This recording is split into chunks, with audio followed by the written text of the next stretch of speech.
don't send a cover letter. If they have asked for a cover letter, do that. Okay? Not all employers ask for cover letters. What I mean also is there are certain jobs or positions which doesn't need any cover letters. Maybe the person is headhunting, or it's a specialized position where, for example, a surgeon, maybe heart surgeon, it's in a hospital, private hospital. A person might just be looking for someone. He might not ask for a cover letter. This is what I mean, that not all employers ask for cover letters. Some jobs don't require a selection process, as I've explained. That's why they don't need to ask for cover letters. The one that I just gave an example of maybe a heart surgeon or something, it might not be. It's not to say you have to follow exactly step by step things that I'm going to explain here. A cover letter might not be the same, but at least all the standard issues should be included in a cover letter. All standard issues should be included in the CV. Although it's not similar, at least you will know what to include in a cover letter or in a CV. This is part of a selection process. If someone is asking for a cover letter, it means it's already a starting point of a selection process. It's part of a recruitment process. This is how a person wants to recruit. He will start looking at your cover letters. Therefore, you must take it seriously. It's the first impression to the employer. The cover letter that you are going to write, it will show who you are immediately, because the person don't know your face yet. He haven't met you. He will only be able to see you on that cover letter. And people are saying first impression. It's always important. It's through your cover letter. This is to determine how unique you are amongst all the other people. Because you are not the only one who's going to apply. You will be many. And therefore, this is a thing that will tell an employer, this person is unique. Therefore, you must also include unique things in your cover letter to be unique amongst all the other people. So you must read the requirements before you apply, so that you can just see that you are including everything that people want you to include, and whether the person wants you to include a cover letter. Okay. The importance of a cover letter. Why is it important? Why should I write cover letters? Why should I waste my time? Why can I just not send a CV? Maybe this is what the employer want to have required you to do. You have to follow those procedures. That is their selection process, what they are following. You have to follow those procedures. Whether you have the relevant skills and experience, people want to know. They will brainstorm immediately from your cover letter, because you have to include those things. Do you have the relevant skills? Do you have the relevant experience? Before they even go to your CV, whether you have the required qualifications, because you also summarize your qualifications in there. This is the only document you write your story in detail. In a CV, you don't write much of things. You are only like bullet points and indicate. But a cover letter, at least you are going to explain in detail what are your qualifications, your skills, where have you studied from, and so on. This is a selling document about yourself. As we said, it's the first impression. So it means you are selling yourself. So it must be well crafted. It should. Officials proceed to read your CV. Officials should determine. Let me say there's a bunch of CVs, and then they were accompanied by these cover letters. The first thing they will read is your cover letter. The person will now decide, or that committee, should we go deep to look for this person's CV to put it aside, or should we leave it? It will be determined by your cover letter. So it will determine whether you should be shortlisted at least. Now I'm going to discuss the components, what should be included in a cover letter. This is the address of the writer, to whom or salutation, to whom it should be written to, the subject or the reference, the introduction, the body, or the main, summarizing the main things that are in your CV. Conclusion, and from who is it coming from? Because you have to put your name there and the signature. Okay, I'm going to give an example later. For now, I want to discuss things that you have to avoid in a cover letter. You should personalize it. It should show where it's going to. Don't just start writing. At least in the advert where you have seen it, there should be a name. Is it to HR manager? Is it to MD? Is it to CEO? Don't make the person is saying, just write to the company secretary, because the details should be included in there where you should forward your application. Put the HR manager. If there's a name of the person, put the name of the person. Please personalize it the way it was required. Do not mix up company names on your letter. We have this thing of maybe you have already applied one day to another company. Let me say it's to NAMDEB. Now you forget to put road fund administration where you are applying now. Now this letter is going with the name NAMDEB. You have already made a mistake. The first impression is already gone. Make sure that you don't mix up company names. Don't mix up positions. You are applying for marketing officer. That is the position that you are applying for, that was in the newspaper or wherever you have seen it. And then because you applied last time for a secretary, you leave it like that to go as a secretary. It's already a mistake. These people will put it aside because you didn't apply for what they have asked for, although you were having good qualifications or experience or whatever. Don't focus on unnecessary information in the cover letter. Don't explain unnecessary things there. That's why I came up with components that you should include, so that at least I can guide what you should include there. Maybe you are at a village. You are a teacher maybe somewhere in a village, and now you are applying to another area which is in urban. Don't put things in there. Although I'm in a rural area, I will only be able to get transport tomorrow for me to. So when you want the interview, please tell me 5 days before. Don't include unnecessary information. It should be well organized. At least it should be justified. It should be in a block format. I hope you understand when I'm saying it should be justified. You will find some people will just write paragraphs are not well organized. The right-hand side, it's too short than the left-hand side, or things like that. Please justify. It just look good to read. Not more than one page. A cover letter should not be more than one page. Even if you were trying to do something, or you have studied so many things that they can't fit in there.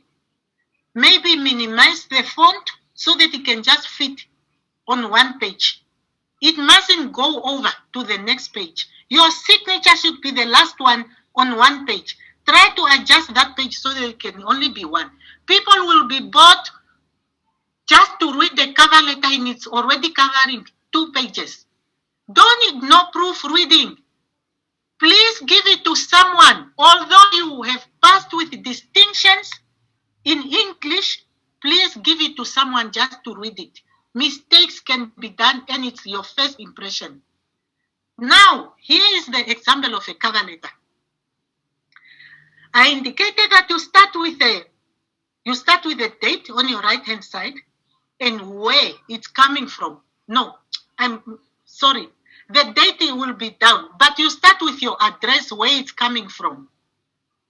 If you don't have a PO box or whatever, please just put there, where is it coming from? Then on your left-hand corner, put now, personalize it, where it's going to. This is actually like a letter that you are writing, but this one, it's a cover letter. Then comes the reference or the subject. What is the letter for? Application for a vacancy, application for employment, and put the position there. Try to see what is in the newspaper or where you have read this article, so that you can put exact. If the person didn't say, we seek employment for a sales executive, don't go and put the application for vacancy. Put the application for employment. If the person said vacancy, put the application for vacancy. Sales executive, or whatever the position was.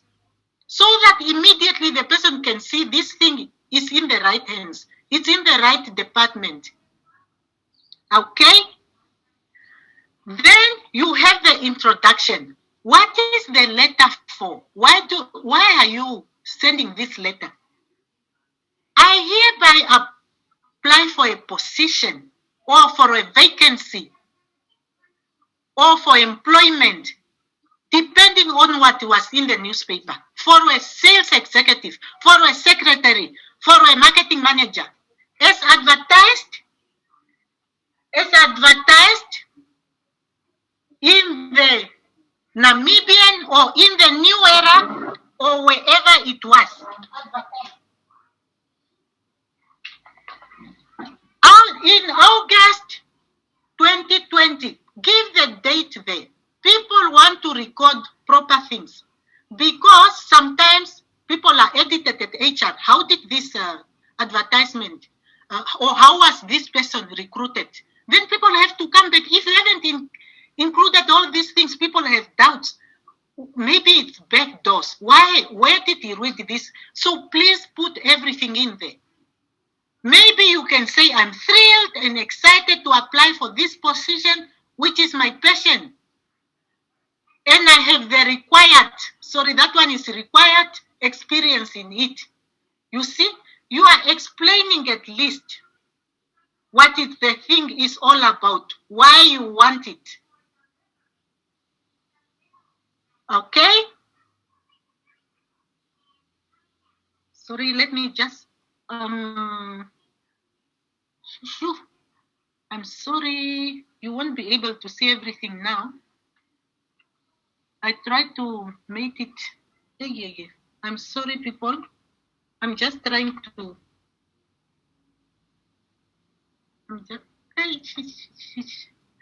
I was trying to make it smaller so that you can see everything, but it's winning me. Okay. I am a graduate, for example. It's saying here, I'm a graduate from the University of Namibia with an honors degree. Are you people, can you see this? Yes, we can see, ma'am. It's only that I can't minimize it. I don't know what I did here. And if I keep on doing it, the minutes are just going. I think I will just continue. It's too big now, but I will just continue. I'm a graduate of a 4-year Bachelor Commerce degree. Maybe you say something like that. And I have experience in this and so on and so on. You must explain it.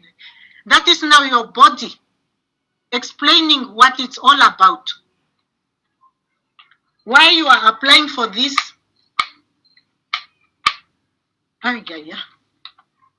It's so fast here.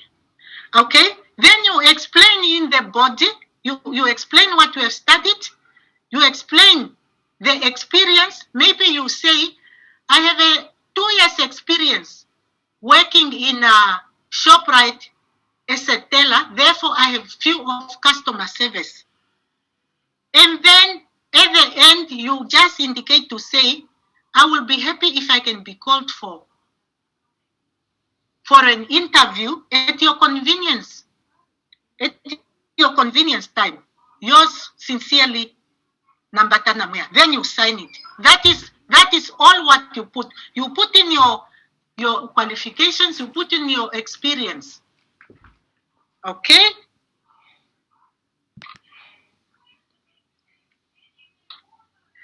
Now we come to the CV. The importance of a CV. CV just means a life description of yourself. It's a Latin word. Life description. Unlike a cover letter, all employers require CVs, no matter what. Even if you are put on or being sneaked in at the back door, this person will always say, give me your CV. You can't make a mistake about that one.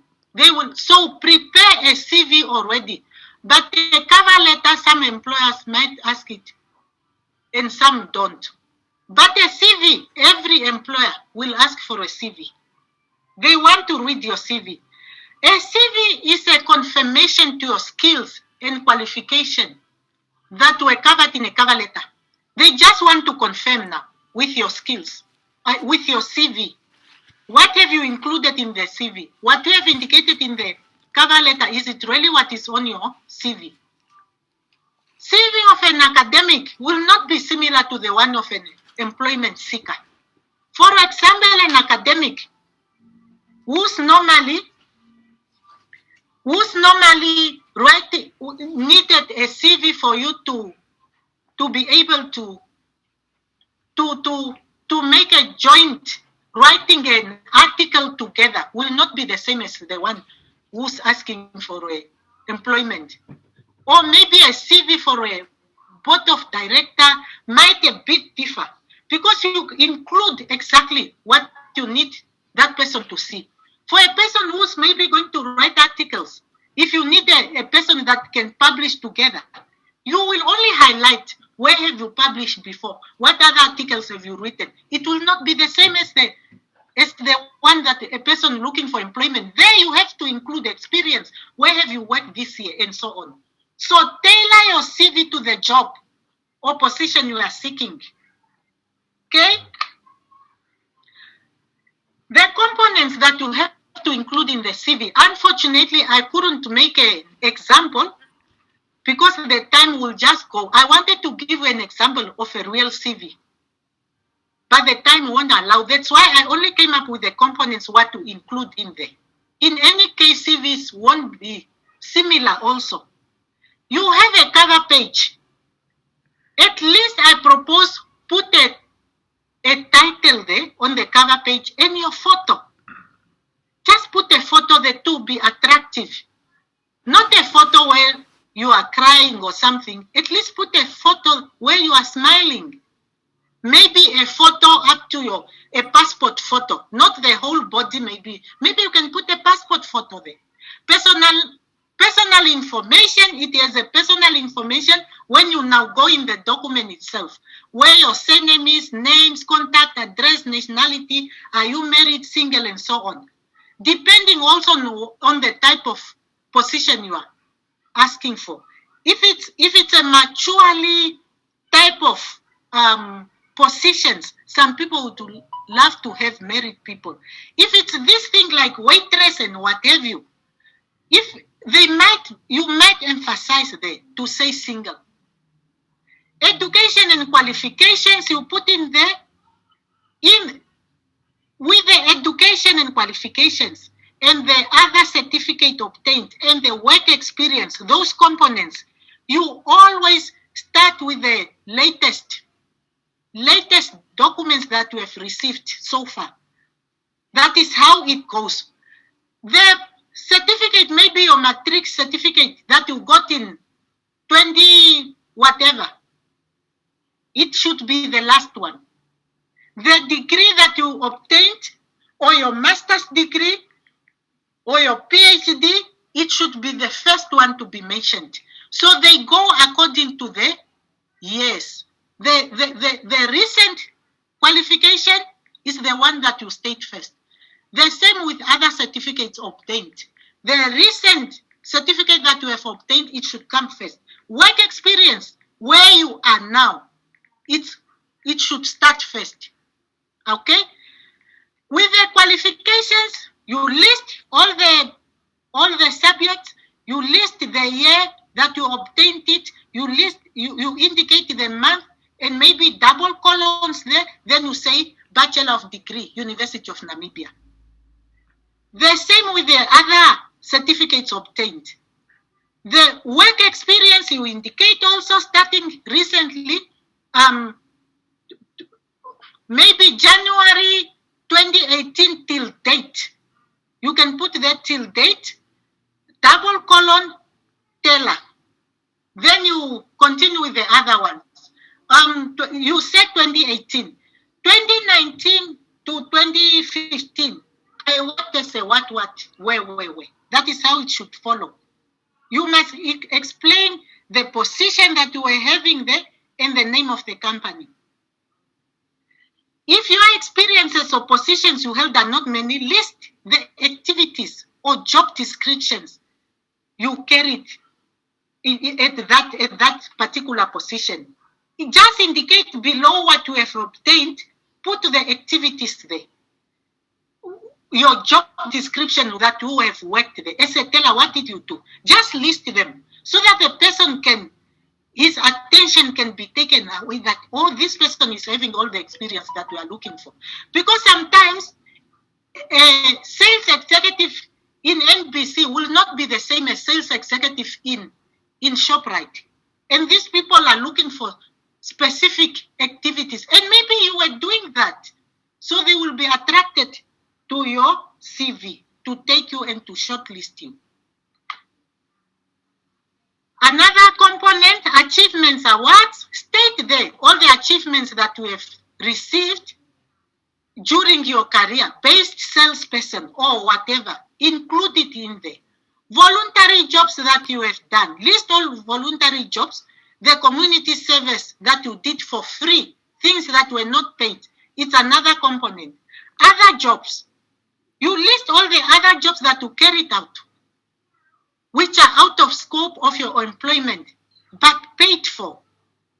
Maybe you did something, you were contracted to go with someone to do a research with him, put it in there. So we put it under other information. References. The first reference should be of the supervisor at your current organization. The other references should be of supervisors from your previous supervisors and past employers. Indicate their full contact information there. It doesn't give a good picture. You are working or you have been working at different organizations, but none of that person's reference is indicated there. It's already, people are already starting to doubt. Why are you hiding something? Now you are going to ask a cousin or someone else, very far, who's a manager in the bank, and you have never worked in a bank before. That person doesn't know you. That's why you must give references. It will give more trust to the people who want to shortlist you. Because you are honest, they know once they approach those people, they will get proper information about your job, not someone else coming from somewhere. Okay? Avoid the following in your CV. Do not give false information. Do not give false information about something. It will disqualify you. Your qualifications, your experience, they will still get away with it. That's why you hear people, they were taken out from employment because even if after a year, maybe people were just not having time that time. And someone else might come and tell the truth. Do not give references of supervisors that you will not be able to go along with. Please, that's why some people are fighters. Now that they are fighting all the time in the employment where they are going, now they give references of all other people that they haven't worked with. That's why people start doubting you already. Some might not even call you. They will just say, no, it's already disqualified. People are having many people in the queue. You might be disqualified just because of that. Put people that you have worked with, but people that you also go along. So please, people, be nice to each other at workplaces. Do not forward in a handwritten CV. Please type it. It will already give a bad impression as well. Even if you don't have it, just go to someone to type it for you. Flow of information should tally. This means that there should be no gaps. If we have said you worked in ShopRite in 2018, then you go to start that 2015. What happened to 16 and 17? Where were you? The information should flow. There should be no gaps. If you didn't work that time, just indicate 2015, I didn't work, I was retrenched or something. Don't just leave it like that and jump to another one. Just because maybe you did something wrong in between it during that time, then you are just leaving it quietly like that. People are going to think about it. How employers select forms from CVs and letters received. How do they select? They look at the attractiveness of the CV and letter. Whether it's not needed, a human being is just a human being. If something is coming crampy and everything, a person will, because these people are tired, sometimes they sit for 3 hours just to shortlist. You have heard of 300 CVs that sometimes have been sent. They will always pick up, if you have a photo there, the person will always be attracted to that CV and pull it out first, to read it first. Be careful of pictures you load on social media, people.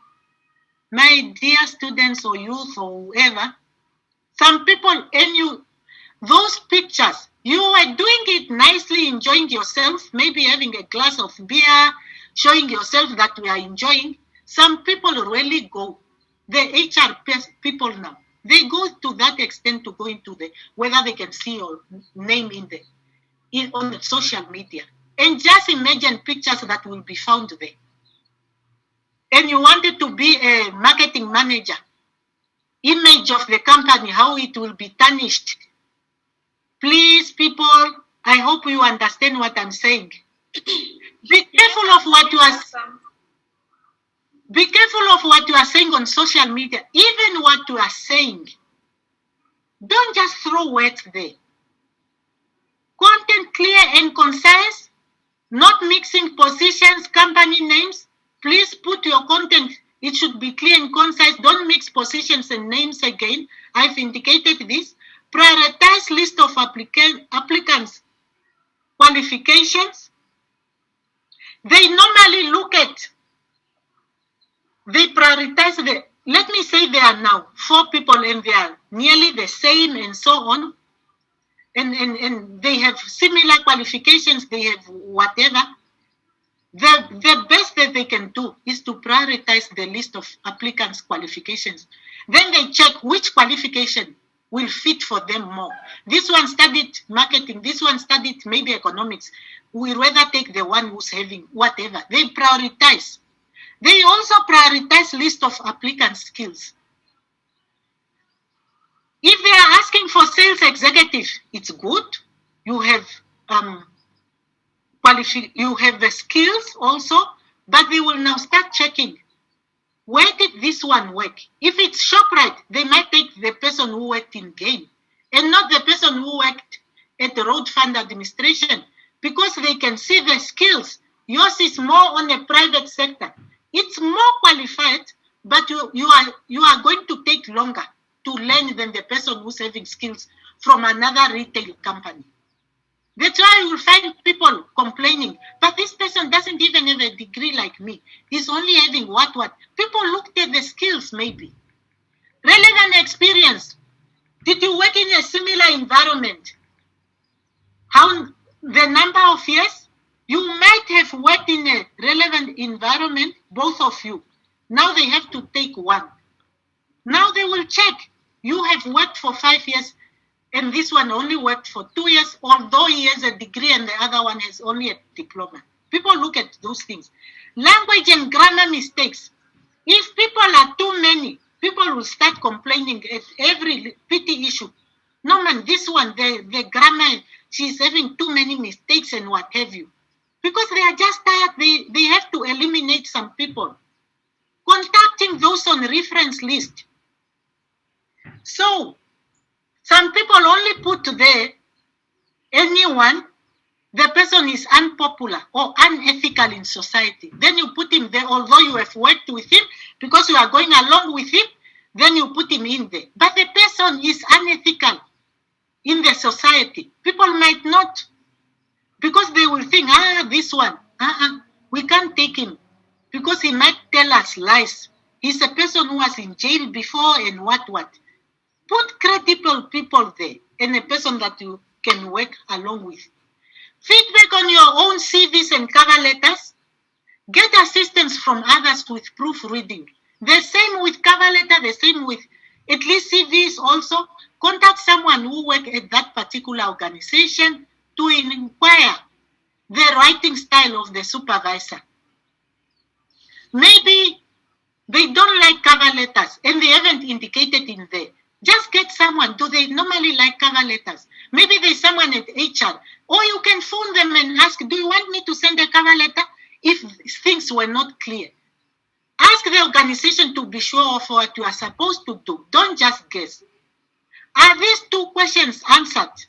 Make sure that these two questions are answered in your cover letter and maybe in your CV. Why are you applying for the job? Why are you a unique person for the job? Are they covered? Thank you. I'm done. All right. Thank you so much. I think we could put the question answers for the sake of time. I saw people raising their hands during the presentation. Okay. You can unmute your mic or you can ask in the chat section. There's a question here. Okay. Please go ahead. Just a moment. All right. Afternoon, doctor. Hi, good afternoon. Yes, I just want to ask, attaching the photo, is it optional or does it apply when the job advert actually says attach a photo? Like, I'm a media and public relations student. Sorry, just say it again. I couldn't hear you at the beginning. What is optional? Is it optional to attach a photo on your CV? Oh, okay. Yes. Yeah, it's optional. It's optional. I only mention it to make it attractive. Okay? I think you were still talking. Maybe I jumped too early. Okay. Can you just finish your question then? Yes. Is it optional or does it only apply if the job advert actually states that attach a photo on your CV? Okay. Are you done with your question? Yes. It's optional. As we said, you want to be unique.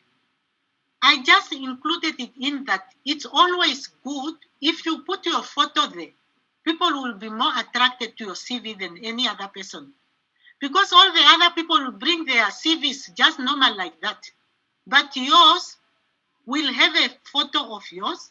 It will attract more for someone. Just imagine if you have 50 CVs there, and they are all the same black and white. And then while you are browsing through, you find one with a photo. A person will pull it out, definitely. But it's optional. If you know I don't like it, you can leave it. It's just a tip that I'm giving because I've been sitting in interviews as well. Okay, thank you, ma'am. Okay. Okay. Any other question? I think from our side we are cleared of questions. Okay. You understand the components there that you have to include in the CVs? Yes, we do. Okay, thank you. All right, thank you so much, doctor. Thank you. All right, bye. Bye. Oh, and thank you everyone else for your time.